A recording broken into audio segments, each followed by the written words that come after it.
Let's start adding functionality to our server. The first thing that we have to do is create a TCP socket and bind it to the address that we want to use. Instead of issuing a bunch of system calls to do that, the standard library provides a nice abstraction over TCP communication.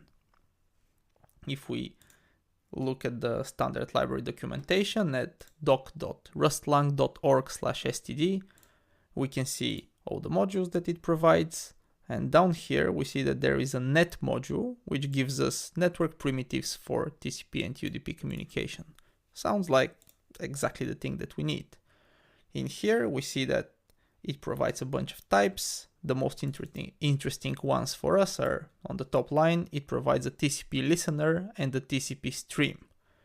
A TCP listener would be what we're going to use to listen for new connections, and the TCP stream represents a single connection to our server. Let's start with the TCP listener. We see that it is in the std net module, so we can copy that and paste it later in our file. And it gives us a bind associated function that accepts an address. So we can just call TCP listener bind, give it our address, and it will create the socket for us. Let's see how that might work. So the first thing is on top here, we pull the TCP listener to our scope. And now in our run function, we actually have to create a new listener using the TCP listener bind function. And we would like to pass our address here.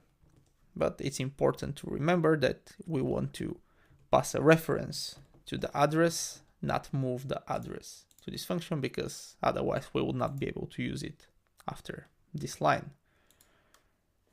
Okay, if we look at the bind function, we will notice that it doesn't actually return a TCP listener, but it returns a result that wraps a TCP listener.